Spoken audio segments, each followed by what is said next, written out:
O poder do agora, guia para o crescimento espiritual, de Eckhart Tolle. Você está aqui para permitir que o objetivo divino do universo se desenrole. Compreende agora como você é importante? Eckhart Tolle. Prefácio do editor da edição original por Mark Allen, autor de Visionary Business e A Visionary Life. Talvez uma vez em cada década ou em cada geração aparece um livro como O Poder do Agora. É mais do que um livro. Há nele uma energia viva, uma energia que o leitor provavelmente sentirá quando o segurar nas suas mãos. Ele tem o poder de criar uma experiência nos leitores e de mudar as suas vidas para melhor. O Poder do Agora foi publicado pela primeira vez no Canadá e a editora canadiana Connie Kellud disse-me que ouviu contar repetidas histórias de mudanças positivas e até mesmo de milagres que aconteceram quando as pessoas se entusiasmavam com esse livro. Os leitores telefonaram-nos, disse ela, e muitos deles falam-me das maravilhosas curas, das transformações e da alegria crescente que estão a viver por terem lido este livro. Este livro torna-me consciente de que cada momento da minha vida é um milagre. O que é absolutamente verdade, quer eu o entenda, quer não. E o poder do agora mostra-me constantemente como o entender.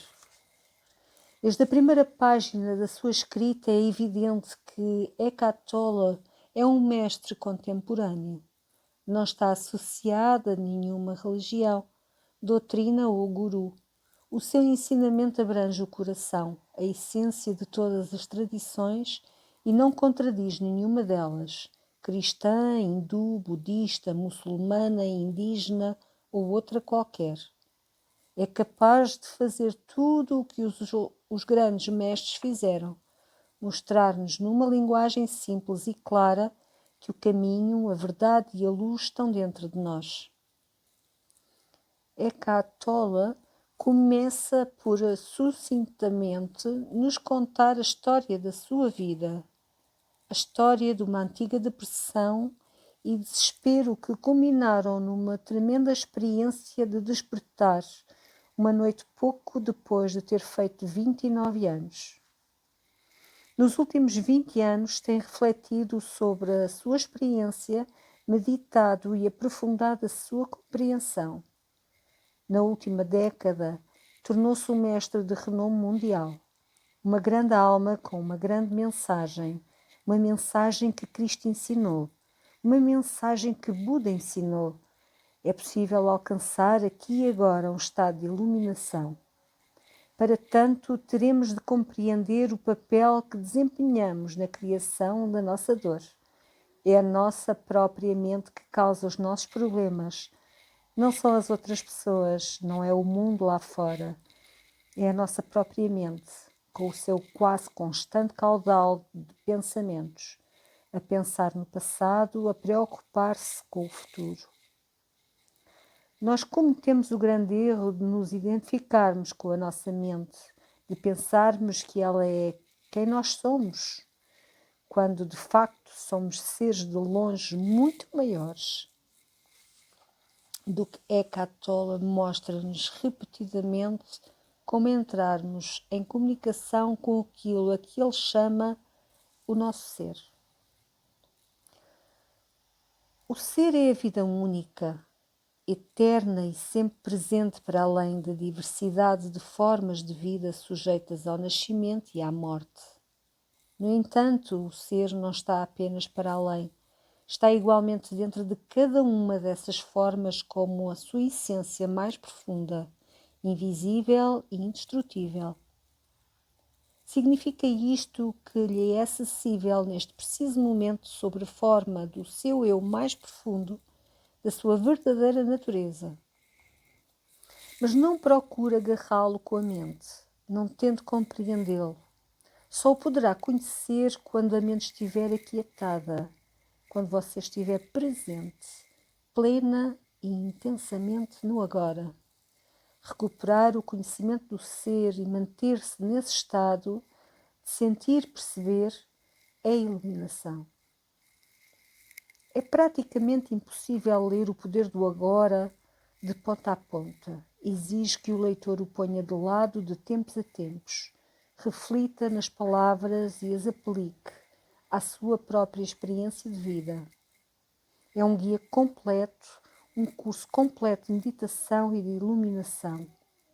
É um livro a ser revisitado muitas vezes e de cada vez que o revisitar, o leitor ganhará nova profundidade e novo sentido. É um livro que muitas pessoas, entre as quais me incluo, quererão ter para estudar durante toda a vida. O Poder do Agora tem um número crescente de leitores dedicados. Já lhe chamaram uma obra-prima, seja qual for o nome que lhe derem, seja qual for a descrição que dele fizerem, é um livro que tem o poder de mudar vidas, o poder de nos despertar para entendermos plenamente quem somos. Mark Allen, Novato, Califórnia, Estados Unidos da América, agosto de 1999.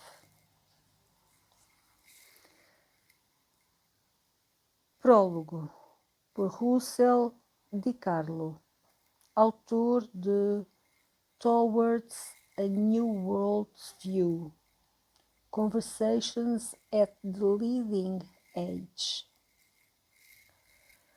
Projetando-se num céu azul, os raios amarelo-alaranjados do pôr do sol podem, em determinadas alturas muito especiais, brindar-nos com um raro momento de beleza, tão grande que momentaneamente nos achamos desorientados com o olhar esgazeado. O esplendor do momento deslumbra-nos de tal maneira que a nossa mente, compulsivamente tagarela, nos concede uma pausa por forma a não nos afastar mentalmente do aqui e agora. Banhada em luminescência, parece abrir-se uma porta para uma outra realidade, sempre presente e, no entanto, raramente presenciada. Abraham Maslow chamou a isto experiências culminantes, pois representam os momentos altos da vida em que alegremente nos vemos projetados para além dos confins do mundano e do vulgar. Como também lhes poderia ter chamado simplesmente experiências de relance.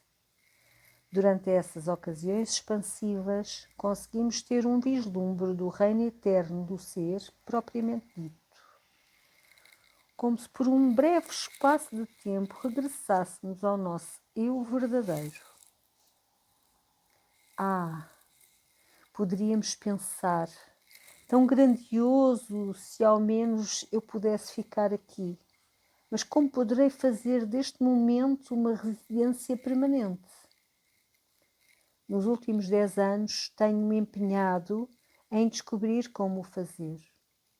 Durante a minha pesquisa, foi-me dada a honra de entrar em diálogo com alguns dos pioneiros paradigmáticos mais ousados, inspirados e sábios do nosso tempo, em medicina, física, psicologia, negócios, religião, espiritualidade e potencial humano. A unir este grupo tão diversificado de indivíduos está a sua opinião, frequentemente expressa, de que a humanidade está agora a dar um grande passo em frente no seu desenvolvimento evolucionário. Essa mudança é acompanhada por uma alteração de mundivisões, imagens e conceitos que temos acerca da maneira como as coisas são. Uma mundivisão procura responder a duas questões fundamentais: quem somos e qual é a natureza do universo em que vivemos?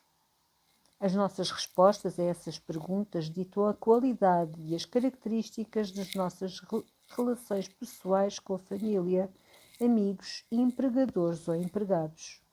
Num sentido mais amplo, elas definem as sociedades.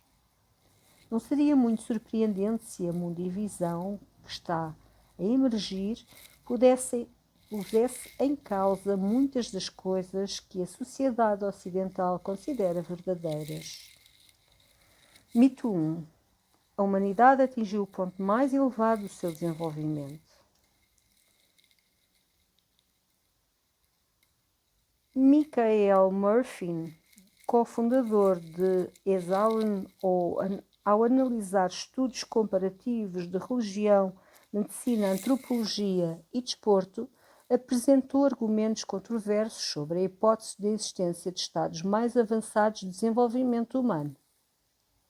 À medida que uma pessoa atinge esses níveis avançados de maturidade espiritual, começa a desenvolver-se capacidades extraordinárias de amor, vitalidade, personalidade, consciência corporal, intuição, percepção, comunicação e evolução. Primeiro passo: reconhecer que essas capacidades existem. A maior parte das pessoas não o reconhece. Depois, poderão utilizar-se métodos para as desenvolver com intenção consciente. Mito 2. Estamos completamente separados uns dos outros da natureza e do cosmos. O mito do outro que não eu foi responsável por guerras, pela violação do planeta e por todas as formas e expressões de injustiça humana. Afinal de contas, quem no seu perfeito juízo faria mal a outrem se considerasse esse outrem como fazendo parte de si próprio? Stan Grof, na sua investigação sobre os estados invulgares de consciência, resume esta questão ao dizer que a psique e a consciência de cada um de nós é, em última análise, compatível com tudo o que existe, porque não existem fronteiras absolutas entre o corpo, ego e a totalidade da existência. A medicina da terceira era do Dr. Larry Dossey, em que os pensamentos, as atitudes e as intenções de cura de um indivíduo podem influenciar a fisiologia de uma outra pessoa, em contraste com a da segunda era, uma medicina orientada para a mente e o corpo fundamenta-se em estudos científicos sobre o poder de cura da prece. Segundo os princípios da física que conhecemos e da mundivisão da ciência tradicional, isso é negado. Contudo, a preponderância da evidência sugere que, na verdade, ele existe. Mito 3. O mundo físico é tudo o que existe.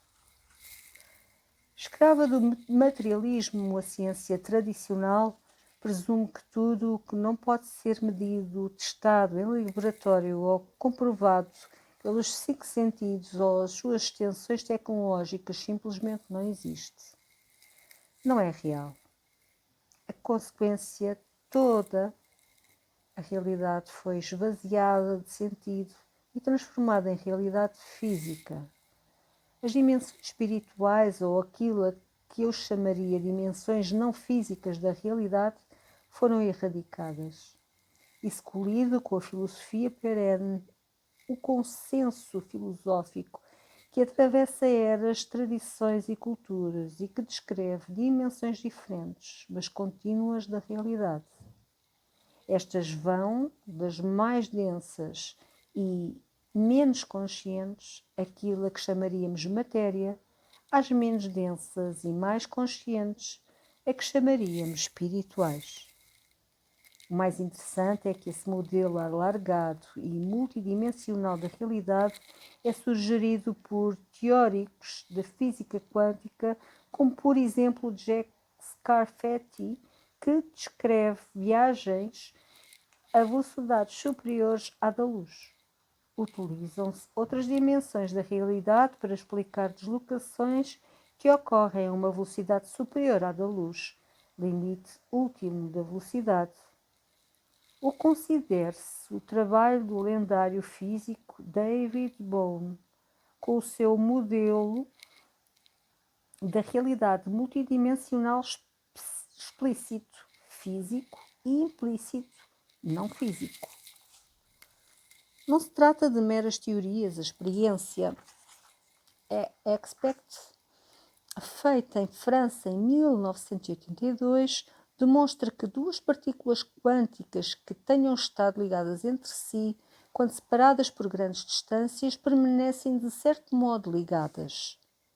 Se uma delas era alterada, a outra alterava-se instantaneamente.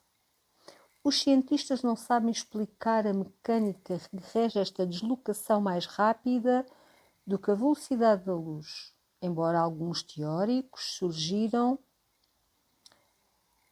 que a ligação pode ocorrer por meio de acesso a dimensões mais elevadas. Por isso, contrariamente ao que os que juram fidelidade ao paradigma tradicional possam pensar, os indivíduos influentes e pioneiros com quem falei acham que não atingimos o ponto mais alto do desenvolvimento humano, que estamos mais ligados do que separados de toda a vida e que o espectro total da consciência abrange tantas dimensões da realidade física como também um grande número de realidades não físicas. No fundo, esta nova mundivisão implica ver-se a si próprio, aos outros e a toda a vida, não através dos olhos do nosso pequeno eu terreno, que vive no tempo e nasceu no tempo, mas através dos olhos da alma do nosso ser, o verdadeiro eu. Uma a uma, as pessoas estão a dar um salto até essa órbita mais elevada. Com este livro, O Poder do Agora, Eckhart Tolle passa a ocupar o lugar que lhe pertence nesse grupo especial de mestres de renome mundial. Eckhart diz-nos que o problema da humanidade está profundamente enraizado na própria mente, ou antes, na nossa identificação errônea com a mente. A nossa consciência anda à deriva e a nossa tendência para evitarmos a todo o custo o esforço de estarmos plenamente conscientes do momento presente cria um vazio. E a mente, escrava do tempo, criada para ser um servidor competente, preenche esse vazio, proclamando-se amo. Como uma borboleta esvoaçando de flor em flor, a mente concentra-se em experiências passadas ou projetando a sua própria telenovela antecipada, o que está para vir.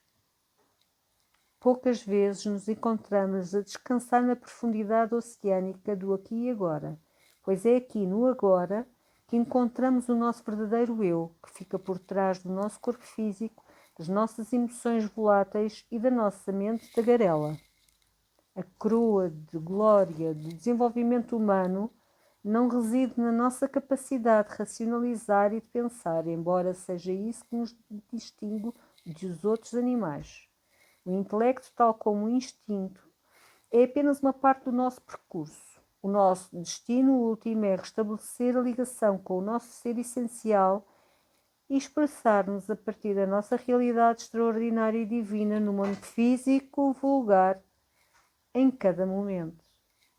É fácil de dizer, no entanto, raros são os que atingiram os limites máximos do desenvolvimento humano. Felizmente existem guias e mestres para nos ajudarem ao longo do caminho. Como mestre e guia, o poder formidável de Eckhart não reside apenas na sua capacidade de nos deliciar com histórias engraçadas, de transformar o abstrato em concreto ou de nos prover de técnicas úteis. Sem dúvida, a sua magia assenta na sua experiência pessoal como alguém que sabe. Como resultado, há um poder por trás das suas palavras que se encontra quando nos mais célebres dos mestres espirituais. Ao viver a partir das profundezas da sua realidade maior, Eckhart abre caminho para que outros se juntem a ele. E se outros se juntarem a ele, certamente que o mundo, tal como o conhecemos, mudaria para melhor. Todos os medos seriam sugados pelo vórtice do próprio ser e haveria uma grande alteração de valores. Nasceria uma nova civilização. Onde está a prova dessa realidade maior? Perguntará o leitor. Dou-lhe apenas uma analogia. Uma bateria de cientistas poderia reunir-se e apresentar-lhe todas as provas científicas para comprovar o facto das bananas serem amargas. Mas tudo o que o leitor tem a fazer é provar uma banana, uma vez, para compreender que existe algo mais nas bananas. No fim de contas, a prova não reside nos argumentos intelectuais, mas sim em ser-se tocado de uma certa maneira pelo sagrado que há no interior e no exterior. Eckhart Tolle abre-nos magistralmente a essa possibilidade. Russell E. Di Carlo, Erie, Pensilvânia, Estados Unidos da América, janeiro de 1998.